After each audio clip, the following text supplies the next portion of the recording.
나오며 예수님의 이름으로 기도합니다. 아멘. 오늘 7절 말씀 우리가 조금 전에 읽었는데요, 거기에 보면 바람을 심고 광풍을 거둘 것이라, 이런 말씀이 나옵니다.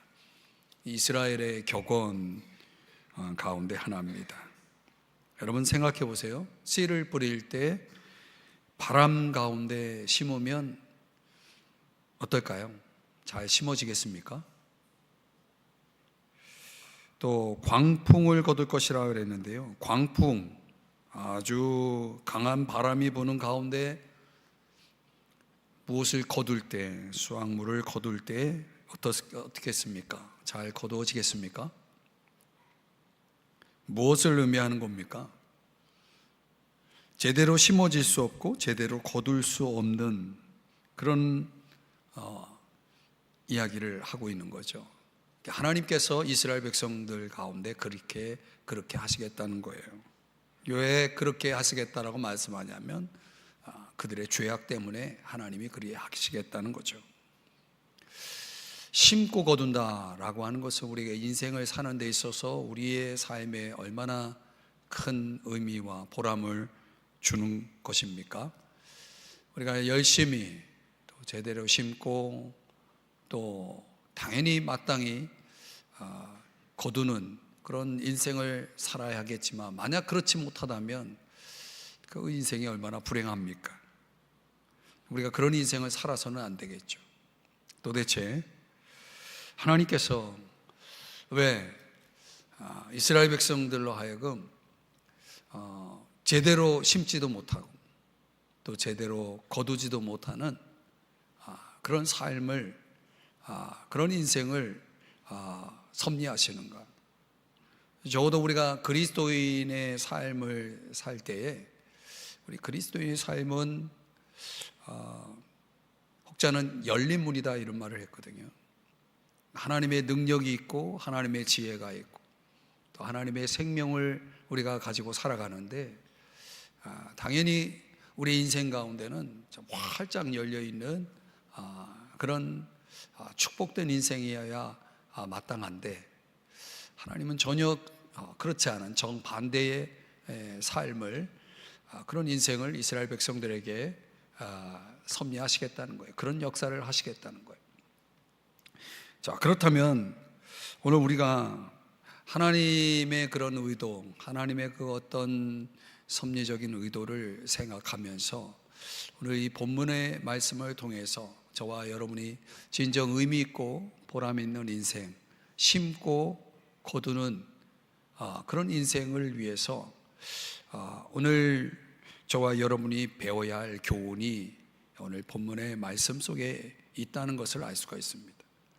바람을 심고 광풍을 거둔다라고 하는 이스라엘의 격언대로 우리가 그런 인생을 살아서는 안 되겠다. 그러기 위해서 우리가 배워야 할 교훈이 무엇인가? 먼저 하나님께서 왜 그리 하시겠다라고 말씀하시는지 그 이유에 대해서 이스라엘의 죄악상을 먼저 오늘 본문 속에서 한번 살펴보겠습니다. 왜 그렇게 하시겠다고 말씀하시는가? 제대로 심지도 못하고 제대로 거두지도 못하게 하시는 이유가 뭐냐? 오늘 1절의 말씀에 보면은 끝부분에 이런 말씀이 나옵니다. 그들이 내 언약을 어기며 내 율법을 범함이로다. 한마디로 하나님이 하라고 하는 건 하지 않고 하나님이 하지 말라고 하는 것을 하는 그런 죄를 지금 이스라엘 백성들이 범한 것이죠. 여기에 대해서 하나님께서 너희들이 이 죄로 인해서 심어도 제대로 심지 못할 것이고 또 거두어도 제대로 거두지 못하게 될 것이다 라고 말씀하는 거예요. 하나님이 하라는 거 안 하고 하나님이 하지 말라는 거 하는 그런 잘못된 길을 걸어가는 인생을 하나님은 그렇게 하시겠다고 하는 겁니다. 또 2절 3절에 보면은 3절 부분에 제가 좀 강조를 했는데요, 이스라엘이 이미 선을 버렸으니 그랬어요. 여기서 말하는 선이라고 하는 것은 하나님이 기뻐하시는 하나님이 원하시는 삶이죠. 하나님 기뻐하시는 삶이라고 할 수 있죠. 하나님이 원하시고 하나님 기뻐하시는 삶을 살려면 하나님의 어떤 뜻이 무엇인지를 알아야 되잖아요. 근데 앞서서 율법을 버렸다고, 율법을 범했다라고 말했던 것처럼 율법을 벗어나면 선을 이룰 수가 없어요. 왜? 하나님 말씀 안에서 우리가 하나님이 기뻐하시는 것이 무엇인지를 알게 되는데, 그걸 버리고 그걸 벗어나 있는 사람들이 하나님이 기뻐하시는 그 뜻을 알 수가 있겠습니까? 선을 이룰 수가 없는 거죠. 그러니까 하나님이 기뻐하시는 삶을 살려면 하나님 뜻이 무엇인지 알아야 되고, 하나님 뜻을 알려면 말씀을 알아야 되겠죠. 그럼 이스라엘 백성들은 거기에 대해서 이미 말씀을 버렸기 때문에 그들은 또한 선을 버려서 그들이 원하는 길, 그들이 하고자 하는 길을 갔다는 것입니다. 이미 선을 버렸다. 선을 행하지 못하는 그런 지경에 이른 거죠. 세 번째는 4절 이하 6절 말씀에 그런 내용이 나오는데, 여기 4절에 보니까 자기를 위하여 우상을 만들었나니 결국은 파괴되고 말리라, 이렇게 말하고 있죠. 앞서서 요 4절 말씀이 이렇게 시작하죠. 그들이 왕들을 세웠으나 내게서 난 것이 아니며 그들이 지도자를 세웠으나 내가 모르는 바이며. 그러니까 하나님이 원하시는 사람을 세우지 않고 또 우상을 만들어 숭배하는 그런 죄악을 범했다는 거예요. 그래서 하나님은 심어도 제대로 심을 수 없고 거두어도 제대로 거둘 수 없도록 하시겠다는 거예요. 이런 우상 숭배, 이런 잘못됨이 최고조에 이르렀던 때가 아합, 여러분이 이스라엘의 역사를 보시면 아시겠지만 엘리야 선지자가 활동했던 그 시대의 왕이었던 아합 왕 때죠. 최고조에 달했던 그때, 그러니까 온 나라가 우상 숭배로 가득한 때, 그때 이제 하나님께서 그들의 죄악상을 먹고 이렇게 하나님이 원하는, 하나님의 마음을 살피지 않고 하나님이 원하는 것을 따르지 않는 그 이스라엘 백성들을 향해서 하나님이 그렇게 하시겠다라고 말씀을 하신 겁니다. 네 번째는 9절 말씀에 가보면 그들이 홀로 떨어진 들나귀처럼 앗수르로 갔고 그랬습니다. 앗수르로 왜 갔을 것 같아요? 이스라엘 백성이 하나님을 의지해야 되는데 하나님 의지하지 않고 주변 강국들을 의지해서 먼저 앗수르에게 간 거예요. 앗수르에게만 간 것이 아니라 나중엔 애굽에도 갑니다. 그러니까 여기저기 기웃거리는 거죠. 도와달라고 사람들에게 매달리는 겁니다. 그러니까 하나님을 의지하지 않고 사람을 의지하며 살아가는 사람들, 이스라엘 백성들이 그러했다는 거예요. 다섯 번째, 하나님께서 또 지적하는 죄가 뭐냐면 11절인데, 11절은 같이 한번 읽어보겠습니다. 시작. 죄를 위하여 제단을 많이 만들더니 그 제단이 그에게 범죄하게 하는 것이 되었도다. 그러니까 이스라엘 백성들이 하나님의 허락 없이 자기들의 편리함을 위해서 예배 장소를, 원래는 예루살렘인데 예루살렘이 아니라 사마리아, 길갈 이런 등등의 여러 곳에다가 제단을 만드는 거예요. 굳이 예루살렘까지 갈 필요 있느냐 해서 그들이 편리하게 자기들 가까운 곳에다가 여기저기 제단을 만들어 놓아서 그렇게 거기에서 오늘날 말하면, 쉽게 말하면 예배를 드렸다는 거죠. 오늘날로 말하면 신앙적으로 좀 더 편리한 쪽으로 신앙생활을 하려고 했다는 거예요. 이런 트렌드가 이제 오늘날 이 코로나 시대를 맞이해서 이제 교회 안 가는 시대가 도래할 수 있는 방향으로 가는 거죠. 점점 교회를 가지 않는 쪽으로 사람들이 생각을 그렇게 갖는 거예요. 편한 쪽으로 가는 거죠. 편한 쪽으로 가면 어떻게 되냐면 하나님과의 관계가 어떻게 됩니까? 소홀해지고 이제 신앙이 망가지는 것입니다. 옛날 같으면은, 옛날에 비하면 오늘날 우리 신앙인들이 신앙생활을 하는 모습은 얼마나 많이 편리해졌어요.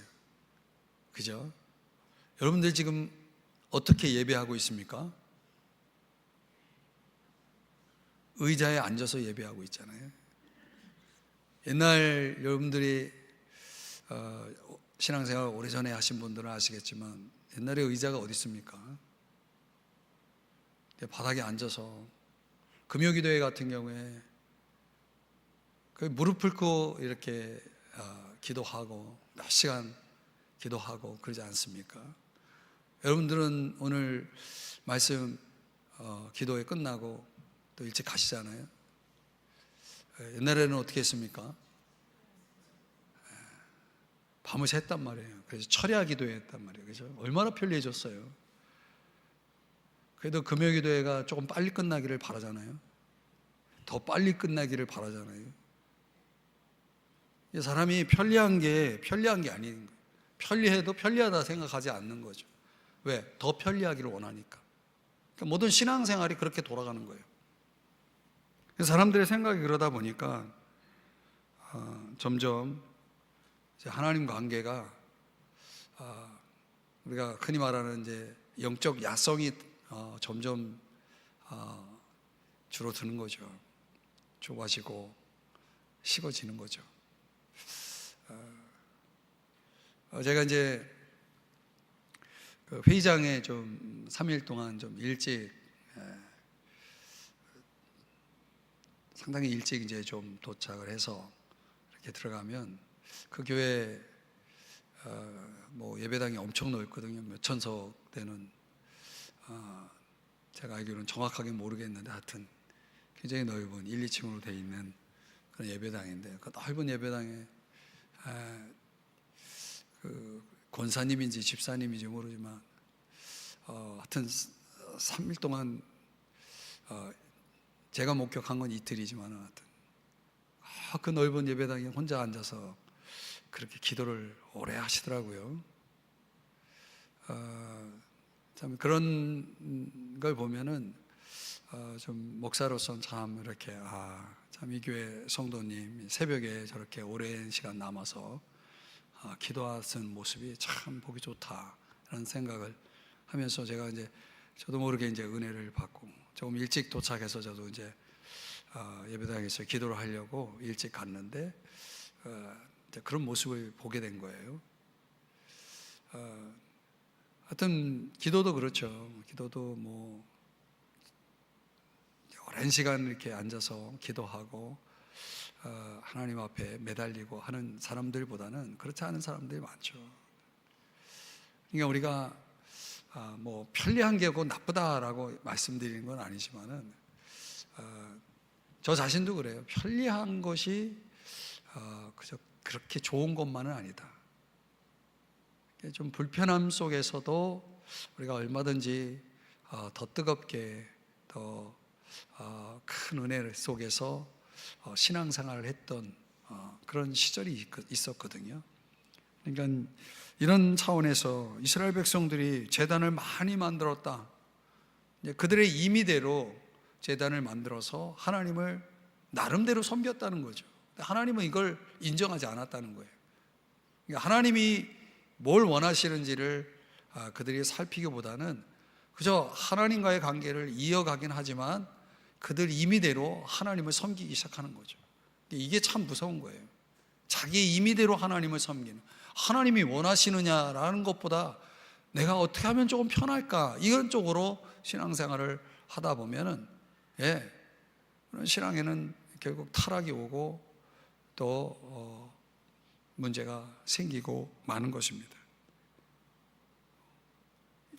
제가 여러분들에게 소개해드린 이런 5가지의 대표적인 그런 죄악들에 대해서 하나님께서 호세아 선지자를 통해서 지적해 주는 내용이고, 두 번째로는 여기에 대해서 이제 하나님이 구체적으로 어떻게 하시겠다라고 말씀하시냐, 하나님의 심판에 대해서 좀 살펴보면요, 호세아 8장 1절을 다시 한번 돌아가 보면 거기에 원수가 독수리처럼 여호와의 집에 덮치리니, 첫 번째 하나님의 심판이 뭐냐면 원수가 독수리처럼, 여러분 독수리가 하늘에서 날다가 한순간에 자기의 그 먹잇감을 발견하게 되면, 목격하게 되면 그 한순간에 낚아채 가는 어떤 그런 장면들 여러분이 보지 않았습니까? TV를 통해서도 보고 그랬죠.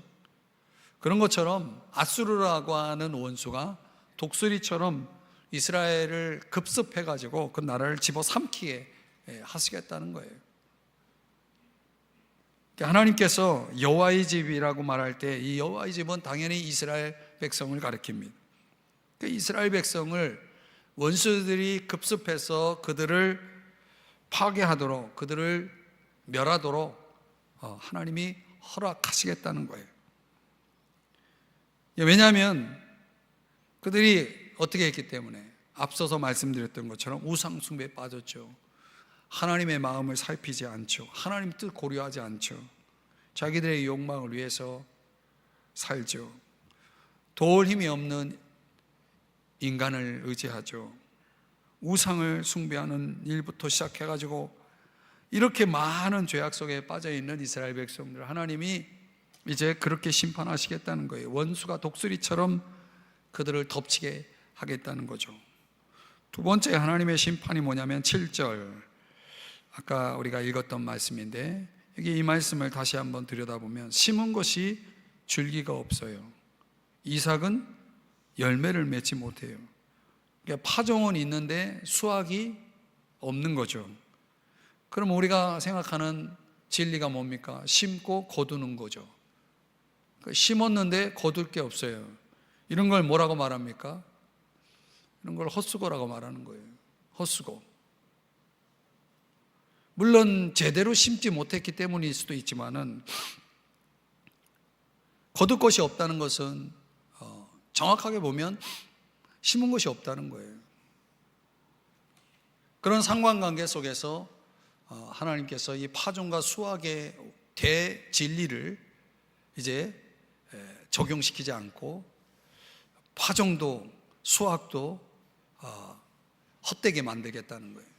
여러분, 우리 인생 속에 하나님이 만약 그렇게 하신다, 여러분이 열심히 수고하고 땀 흘리고 열심히 뭔가 하고 있는데 결국 그런 것들이 다 허사로 돌아간다 생각해 보세요. 인생 재미가 있겠습니까? 인생에 무슨 의미가 있겠습니까? 보람도 없는 거죠. 욥기 4장 8절에 보면 독을 뿌린 자는 그대로 거두나니, 그런데 이런 부분에 있어서는 하나님께서 오히려 그들이 죄를 뿌렸기 때문에 죄악의 씨앗을, 잘못된 것들을, 악한 것들을, 독한 것들을, 이런 것들을 뿌렸기 때문에 그들을 거둘 것이다. 거두는데 여기에 대해서 하나님께 적용하신 것은 심은 만큼 거두는 게 아니라 심기는 하나를 심었는데 거두기는 10개를 거두게 하겠다는 거예요. 악을 심으면 그렇게 하시겠다는 거예요. 그래서 좋은 수확을 기대해서 이스라엘 백성들이 뭘 심었냐? 우상 숭배를 심었다는 거예요. 그래서 정치적인 동맹을 심었어요. 막 이웃 나라에다 막 동맹을 하고 열심히 그런 것들을 심었어요. 그런데 거두기는 어떻게 거두었느냐? 광풍을 거둘 것이라고 했어요.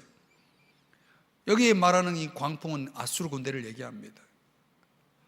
나름대로 하나님 복을 달라고 하나님께 우상 숭배도 하나님 앞에 우상을 만들어 가지고 숭배하기도 하고, 그리고 정치적인 동맹도 맺었지만은 결국 그것이 다 허사로 돌아가는 거죠. 아수르 군대에 의해서 그들의 힘을 감당해내지 못하고 결국 나라가 파괴되고 마는 그런 엄청난 불행을 겪게 되었다는 것입니다. 이렇게 보면은 하나님 파종과 수확의 원리를 뭔가 우리가 생각하는 상식선에서 행하지 않고 다르게 하나님께서 역사를 하시겠다라고 말씀을 하는 것입니다. 악을 심으면 이렇게 된다는 거예요. 사랑하는 여러분, 뭔가 심어야 거둔다라고 하는 것은 대진리거든요. 하나님 그렇게 하시거든요. 갈라디아서 6장 7절 이하 9절의 말씀에 보면 사람이 무엇으로 심든지 그대로 거두리라 그랬거든요.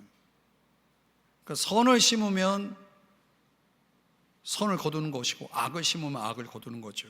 8절 말씀에는 뭐라고 말씀합니까? 8절 9절 다 같이 한번 읽어볼까요? 시작. 자기의 육체를 위하여 심는 자는 육체로부터 썩어질 것을 거두고 성령을 위하여 심는 자는 성령으로부터 영생을 거두리라.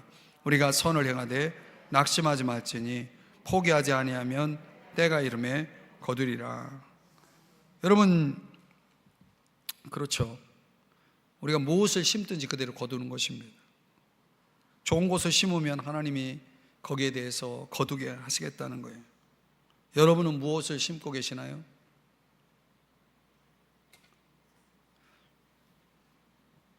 여러분이 열심히 말씀을 공부한다. 그것도 심는 거죠. 그러면 말씀을 공부한 만큼 여러분 또 거두게 되는 겁니다. 여러분이 금요기도에 할 일도 많고 때로는 한 주간에 아주 불금이라고 말하는 이 금요일에 여러분이 이 시간에 여기에 있지 않고 다른 거 할 수도 있는데 여기서 와가지고 이렇게 여러분이 기도한다. 그러면 여러분도 이거 뭐 하는 겁니까? 심는 거죠. 기도는 통장과 같다는 말이 있어요. 그래서 열심히 여러분들이 저축을 해놓으면 나중에 필요할 때 찾아 쓸 수 있잖아요. 기도가 그런 거라는 거예요.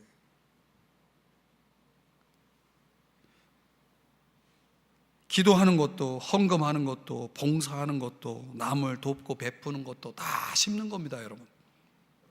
제가 성령을 위하여 심는 것에 대한 예를 들은 거지만 여러분 반대로, 이 정반대로 심으면 또 그 반대로 거두게 돼 있는 거예요.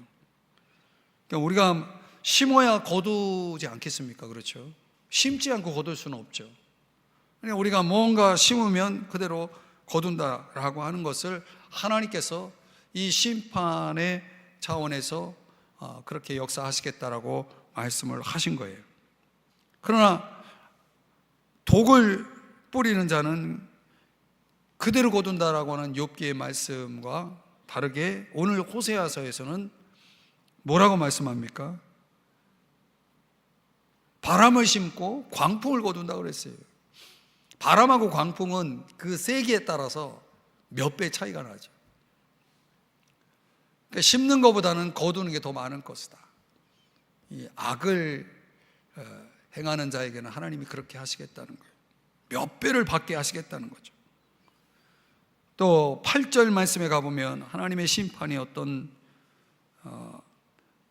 차원으로 나타나냐면 즐겨 쓰지 아니하는 그릇 같도다 그랬어요. 쓸모없는 그릇이 되게 하시겠다는 거예요. 하나님 쓰시지 않겠다는 거예요.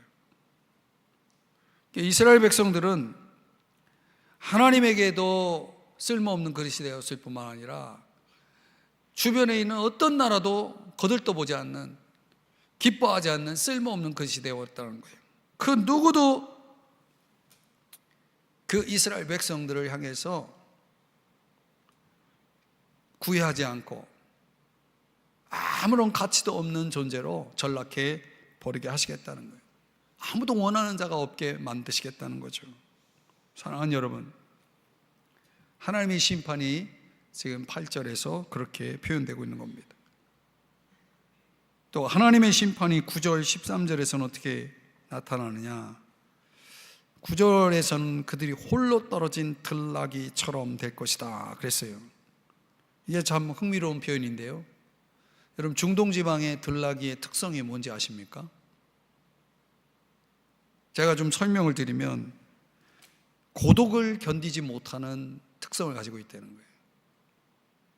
이게 무슨 얘기냐? 설명을 좀 더 부연하자면 혼자 있을 때는, 이 들나귀는 혼자 있을 때 고독을 견디지 못하기 때문에 누가 오라고 하면은 그가 누구라도 따라간다는 거예요. 주인이고 뭐고 그런 거 따지지 않고 누가 오라고 해도 따라간다는 거예요. 이스라엘 백성의 처지가 그와 같았다라고 말씀하는 거죠. 하나님이 홀로 떨어진 들나귀처럼 만드시겠다. 그러니까 이스라엘 백성들이 그런 식으로 사는 거예요. 그저 일시적인 만족과 위로 안식을 얻기 위해서 하나님을 떠나서 이 사람 저 사람에게서 그걸 구하는 거예요. 결국은 어떻게 되느냐? 13절에서 끝부분에 보면 이렇게 말씀하잖아요. 애굽으로 다시 가리라. 여러분, 애굽으로 다시 간다는 게 무슨 표현입니까? 이스라엘 백성들이 어디에서 나왔어요? 애굽에서 나왔죠. 애굽으로 다시 간다는 게 무슨 얘기입니까? 다시 노예가 된다는 거예요. 애굽의 노예 신세가 되는 그 심판의 자리에 있게 된다는 거죠. 제가 지금 4가지 내용으로 설명을 했지만 크게는 6가지의 내용으로 하나님께서 오늘 이 호세아 8장에만 6가지 차원의 심판을 말씀을 하고 있습니다. 그러니까 하나님이 이스라엘 죄악을 6가지를 찾아내고 거기에 대해서 6가지 심판을 내리시는 거예요. 그들이 심은 대로 거두게 하시는 거죠. 오늘 이 본문의 말씀을 이제 적용하는 차원에서 세 번째, 이제 우리의 적용점을 한번 생각해 보자는 거죠. 오늘 우리가 이스라엘 백성들이 범한 죄악과 그리고 그들에게 임한 하나님의 심판을 들여다보면서 저와 여러분이 어떻게 이 말씀을 적용할 수 있겠는가? 우리가 바람을 심고 광풍을 거두는 이런 인생을 살지 않기 위해서, 다시 말하면 역으로 우리가 정말 의미 있고 보람 있는 인생, 내가 열심히 땀 흘려 심고 그리고 때가 되면 거둘 수 있는 그런 복된 인생을 내가 살아가기 위해서 저와 여러분에게 필요한 것이 무엇이 있겠는 거예요?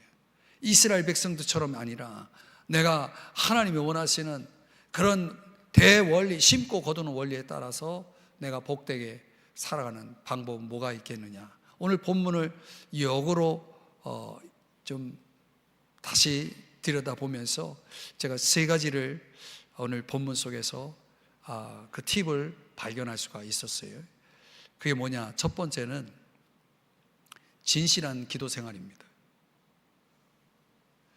여러분의 인생이 헛된 인생이 되지 않으려면 뭐가 있어야 됩니까? 진실한 기도 생활이 있어야 되는 거예요. 그게 뭐 어디에 그런 말씀이 있느냐? 2절을 한번 보시면요, 이스라엘 백성들이 이렇게 말하는 겁니다. 한번 2절 같이 읽어봐요. 시작. 그들이 장차 내게 부르짖기를 나의 하나님이여 우리 이스라엘이 주를 아나이다 하리라. 즉 이스라엘 백성들이 앞에서 말씀드렸던 그 6가지 죄악들을 놓고 봤을 때, 그럼에도 불구하고 이스라엘 백성들은 장차 내게 부르짖기를 그랬어요. 그러니까 그들이 행한 죄악과 또 하나님의 심판이 임하니까 그들이 뭐 하기 시작해요? 하나님의 심판이 임하니까 부르짖기를 했다는 거예요. 뭐라고 부르짖냐면 나의 하나님이 우리 이스라엘이 주를 아나이다. 여러분, 이 말씀을 깊이 들여다보면 지금 이스라엘 백성들이 부르짖는 이유가 뭐예요? 뭐 때문에 부르짖고 있는 거예요? 제가 설명드린 대로 하나님의 심판이 임하니까. 바람을 심고 광풍을 거두는 그런 하나님의 그 심판을 받고서 그들이 하나님께 부르짖는 거예요.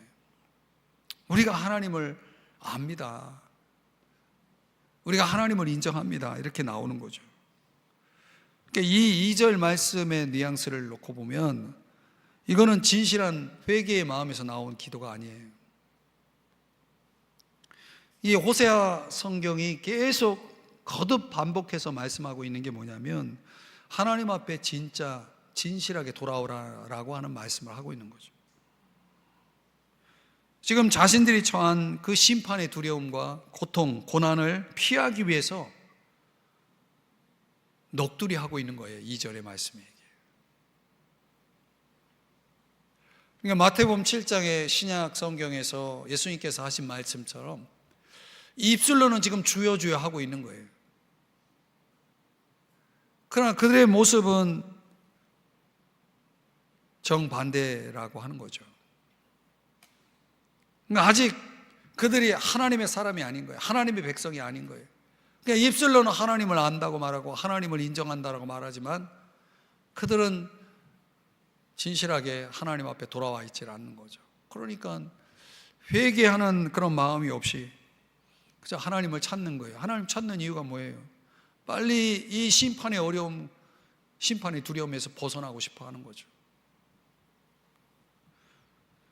여러분, 기도라는 게 하나님을 경험하는 기본 아닙니까? 우리가 주님을 안다라고 하는 것이 이 지적으로 아는 것도 있고 경험적으로 아는 것도 있는데 결국 하나님을 아는 지식이 없으면 망하게 돼 있거든요.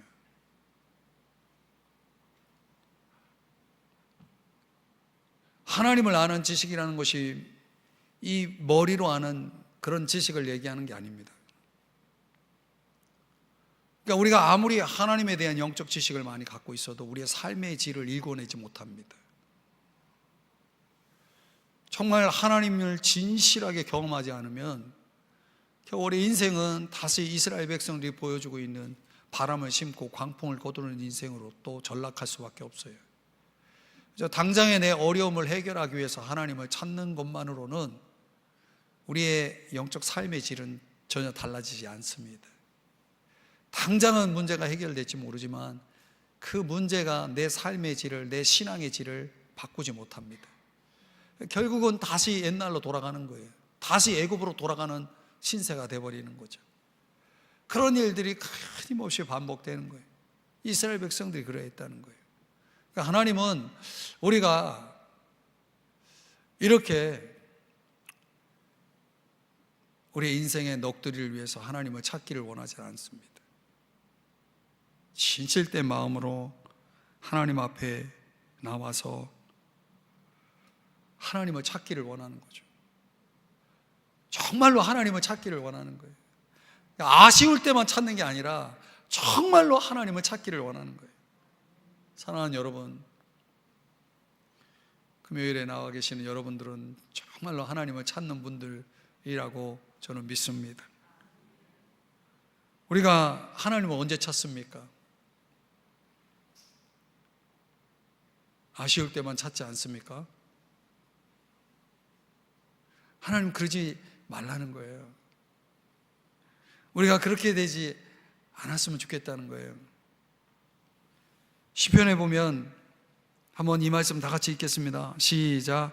백성들아 시시로 그를 의지하고 그의 앞에 마음을 토하라. 하나님은 우리의 피난처시로다. 아멘. 그러니까 이 시시로라고 하는 표현이 참 번역을 잘했어요. 다른 단어로 표현하면 항상이라는 표현입니다. 항상. 그냥 아쉬울 때가 아니라 그냥 항상 우리의 마음을 하나님 앞에 쏟아붓는 그런 삶을 살라는 거예요. 물론 우리가 당장 정말 큰 어려움을 당하고 고통을 당할 때 물론 그때도 하나님 앞에 달려와야 되겠죠. 그러나 좀 상황이 좋아지고 또 문제가 없으면 또 하나님 몰라 하고 사는 그런 사람 되지 말라는 거죠. 그럼 매일 주를 부르고 주를 향하여 나의 두 손을 들었나이다. 시편 88편에도 말씀하는 것처럼 우리가 하나님을 찾는다는 그 자체가 중요하죠. 그러나 하나님은 진실하게 하나님을 찾기를 원하는 거예요. 진실하게 하나님 앞에 기도하기를 원하는 거예요. 항상 시시로 우리의 마음을 토해내기를 원하시는 하나님이신 줄 믿으시기 바랍니다. 그러니까 오늘 우리가 바람을 심고 광풍을 거두는 그런 헛된 인생을 살지 않는 방법은 뭐냐면 진실하게 하나님을 찾는 날마다 매일이 된다면 그게 가능하다는 거예요. 두 번째는 오늘 본문 속에서 이제 우리가 생각해 볼 때에 여러분 우리가 우리 하나님 앞에서 성실하게 다뤄야 될 부분이 있는데 저는 이 표현을 보고서 참 물론 번역이지만은 어떻든 이 말씀이 참 마음에 와닿았어요. 한번 우리 12절의 말씀을 다 같이 한번 읽어보겠습니다. 시작. 내가 그를 위하여 내 율법을 만 가지로 기록하였으나 그들은 이상한 것으로 여기도다. 여러분, 하나님께서 선지자를 통해서 하나님의 백성들에게 얼마나 많은 말씀을 기록해 주었습니까? 전해 주었습니까? 근데 백성들이 어떻게 그 말씀을 봤냐면 이상한 것으로 여기도다 그랬어요. 그럼 요 표현을 한번 우리가 해석을 해봐야 돼요. 해석하는 여러 가지 방법이 있는데 여러 번역본을 한번 인용해 보면, 제가 한번 이 표현을 어떻게 다른 성경은 번역을 했는지 한번 읽어드릴게요. 그 의미를 한번 생각해 보면서, 공동 번역은 남의 것인 양 거들떠보지도 않았다. 그러니까 말씀을 남의 것으로 여겼다는 거예요. 나와 상관없는 거로 여겼다는 거죠. 새 번역에서는 자기들과는 아무런 관계도 없는 것처럼 여겼다. 여러분, 말씀을 들을 때 나와 상관없다고 듣는 거예요. 현대어 성경에서는 생소한 것으로 여겼다. 너무나 낯선 거죠. 너무나 생소한 거죠. 못 알아듣는 거예요. 또 어떤 번역에서는 제 알 바 아니라는 듯 그것을 남들에게나 미루고 있다, 이렇게 번역을 했어요. 그러니까 하나님의 말씀 앞에서 이스라엘 백성들이 이런 태도를 보인 거예요. 그러니 그들이 바람을 심고 광풍을 거두는 하나님의 심판을 받지 않을 수가 없는 거죠. 하나님이 이렇게 하나님 말씀을 소홀히 여기고 이상히 여기고 멀리하는 이들에 대해서 하나님은 이스라엘 백성들이 향해서 그렇게 심판하시겠다고 말씀하신 것입니다. 저는 오늘날도 다르지 않다고 봐요. 우리가 사는 이 시대를 가리켜서 여러분 많이 들었듯이 포스트 모던 시대라고 그러죠. 이 포스트 모던 시대의 특징이 뭡니까? 절대 가치라는 게 없죠. 절대 진리도 없고, 그러니까 절대 종교도 없는 겁니다. 이 말은 무슨 얘기냐면 누구나 다 옳다라는 그런 의식을 가지고 사는 겁니다. 누구나 다 옳은 것입니다. 더 정확하게 말하면 내가 옳은 것입니다. 내가 하는 모든 것이 다 옳은 것입니다. 그래서 여러분, 도스토옙스키의 죄와 벌이라는 작품에 그 주인공 청년이 그 욕심 많은 노파를 이제 죽이고 그 노파의 돈을 가지고 정의를 위해 쓰면서 나 같은 사람이 이렇게 쓰는 거에 대해서는 정당하다라고 생각하지 않습니까? 그런데 이상하게도 그 노파를 죽인 그 청년의 그 깊은 마음속에 자리 잡고 있던 양심이 그를 고발하기 시작합니다. 그 양심의 소리에 그가 항복하지 않습니까? 여러분, 인간이 아무리 자유를 선언해도, 절대 진리를 거부하고 절대 가치를 거부해도 그 사람 중심에 들어있는 양심이라는 것을 거부할 수가 없는 거예요. 내가 아무리 자유를 선언하고 내가 아무리 옳다라고 선언해도 내 양심은 아니다라고 말할 때 그걸 거부할 수가 없는 거예요. 여러분, 재미있는 이야기가 하나 있는데 뭐냐면 관역 100% 명중시키는 이 사람이 있는 거예요. 여러분, 활을 쏘는데 관역에 100% 명중시킬 수 있는가? 그런 공사가 있다면 대단한 실력가 아닙니까? 그래서 사람이 물었어요. 어떻게 그렇게 100% 명중을 시킬 수 있냐고. 그랬더니 끄끄끄 웃으면서 하는 말이 그거 되게 쉬운 거라고 하면서 설명하기를, 나는 활을 먼저 쏜다고. 그리고 그 활을 중심으로 해서 관역을 그린다는 거예요. 그거 100% 명중이죠. 그러니까 사람들이 지금 이런 식으로 살고 있는 거예요. 활을 먼저 쏘고 거기다 관역을 딱 맞춰놓고 이게 다 난 100% 옳다라고 그렇게 여기면서 사는 거예요. 진리를 상대하면, 절대 가치를 잃어버리면 사람들이 다 이런 착각 속에 사는 거예요. 자기는 100% 명중시켰다는 거예요. 자기는 조금 더 벗어난 것이, 내 양심엔 절대 나는 옳다 이런 식으로 주장하면서 사는 거죠. 그래서 이런 걸 바로잡기 위해서는 어떻게 해야 됩니까? 절대 가치, 절대 기준이 필요한 거예요. 그게 뭡니까? 성경이죠. 하나님 말씀이에요. 사람은 보고 듣는 것에 의해서 변화되고 형성되고 지배되게 돼 있거든요. 그러니까 내가 뭘 보고 뭘 듣느냐가 굉장히 중요한 거죠. 그러니까 성경을 대할 때 성경의 그 어떤 질적인 깊이 있는 것들, 그 성경에 굴복되고 그 성경을 따를 때 성경이 그 마음을 지배하고 묵상 가운데 설 때, 그때 우리가 성경을 정복하는 자가 아니라 성경이 나를 정복하는 자가 되어서 그 성경이 내 인생 모든 것을 지배하게 되면, 여러분, 하나님께서 그런 인생을 축복하시지 않겠습니까? 하나님의 말씀을 이상히 여기는 자, 하나님의 말씀을 절대 진리로 믿고 따르는 자, 누구를 축복하겠습니까? 그러니까 우리가 성실한 말씀 생활이 필요하다는 거예요. 여러분, 이 세상 소리에 귀 기울여 듣지 마세요. 세상 사람들이 여러분들에게 뭐라고 떠들어도 여러분들은 하나님 말씀만을 진리로 여겨야 되는 거예요. 하나님의 말씀이 진리이기 때문에 그 말씀에 귀를 기울여야 되는 거예요. 여러분이 신문을 매일 읽고 잡지를 읽고 좋은 서적을 읽고 다 좋아요. 그러나 그것이 다 진리라고 생각하지 마세요. 그 모든 것들은 하나님의 말씀이라는 절대 진리 앞에 검증될 필요가 있는 것들이에요. 그는 부교재지 주교재가 아닌 거예요. 여러분 중에도 성경을 이상하게 생각하는 분이 있습니까? 성경을 놀라운 축복으로 여기고 가까이 하시기를 주의 이름 축복합니다. 오늘 본문 속에서 한 가지만 더 얘기하면 14절을 우리 한번 다 같이 읽겠습니다. 14절 시작. 이스라엘은 자기를 지으신 이를 잊어버리고 왕궁들을 세웠으며, 여기까지 자기를 지으신 이를 어떻게 했다고요?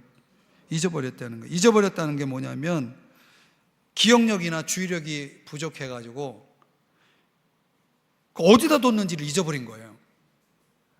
여러분, 그런 일이 있죠. 어떤 물건을 여러분이 항상 놓던 자리에 있어야 되는데 가서 보니까 없어요. 분명히 어디 있긴 있는데 그걸 쓸 수가 없는 거예요. 그런 물건이 있습니까? 없습니까? 있죠. 하나님을 그렇게 대하는 거예요. 하나님이 계시다는 걸 알아요. 근데 어디 있는지를 모르는 거예요. 여러분, 오늘날 그렇게 하나님을 대하는 사람 많습니다. 하나님을 믿는다고 말하고 하나님이 있다는 것도 알아요.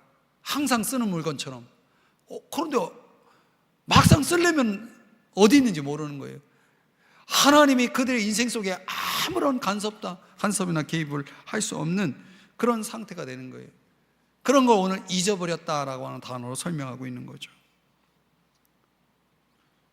시편 50편 22절에 보면 하나님을 잊어버린 너희요 그랬어요. 여러분도 혹시 생활 속에서 하나님 잊어버리지 않나요?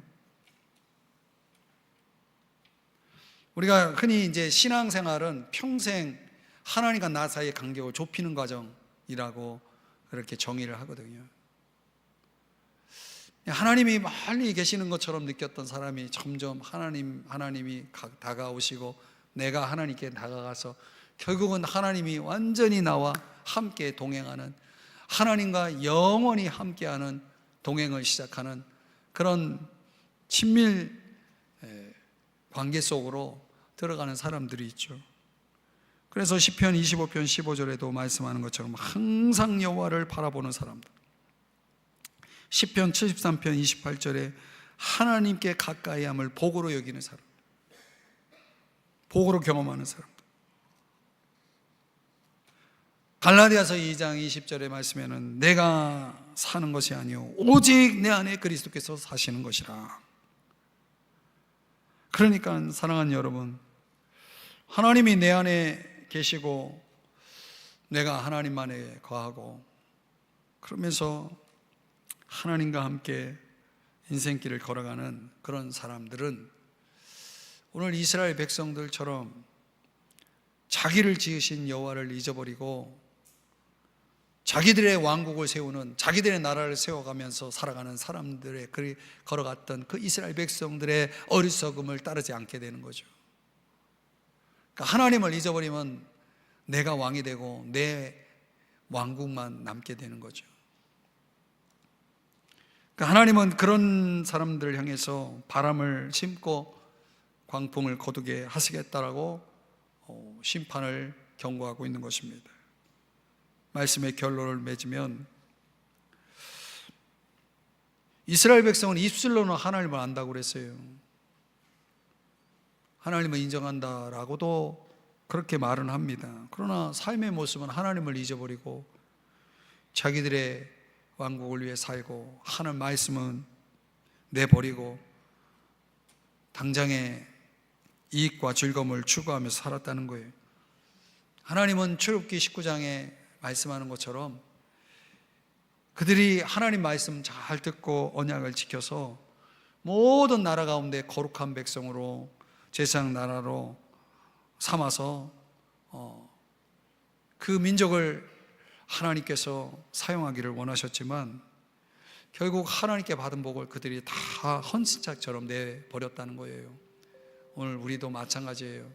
하나님이 우리를 부르실 때 정말 이런 모습으로 너희들이 내 말을 듣고 내 언약을 지키면 내가 너희들을 거룩한 백성, 제사장 나라로 삼겠다. 내가 너희들을 들어 쓰겠다. 귀한 그릇으로 쓰겠다라고 말씀하시는 거예요. 그런데 우리가 그렇게 하지 않으면 하나님은 이제 쓸모없는 그릇으로 우리를 심판할 수밖에 없는 것입니다. 사랑하는 여러분, 그러니 이제 하나님을 진정으로 알아가는 자리에 서야 됩니다. 날마다 끊임없이 하나님을 기억하시고 아주 작은 일부터 매사에 그분을 인정하는 삶을 살아야 됩니다. 실로 하나님을 찾는 사람, 그렇죠? 자나깨나 하나님을 생각할 수 있는 사람, 성실히 하나님의 말씀을 읽고 듣고 묵상하면서 하나님의 음성을 듣는 사람, 그분과 깊이 교제하고 그분을 가까이 하는 삶을 살아야 우리가 이 포스트 모던 시대에 잘못된 길을 가지 않고 바람을 심고 광풍을 거두는 그런 하나님의 그 심판에서 벗어날 수 있는 것입니다. 헛된 인생 살지 마시고 의미 있고 보람 있는 인생 위해서 이 진리를 여러분의 가슴에 품고 살아갈 수 있기를 주의 이름으로 축복합니다. 하나님 아버지, 오늘의 이 말씀을 우리가 적용하고 함께 기도하기를 원합니다. 우리들 속에 포스트 모던의 그 사상들이, 그 문화들이, 그 의식들이 알게 모르게 영향을 미치면서 주님, 하나님은 계시지만 어디 있는지도 모르고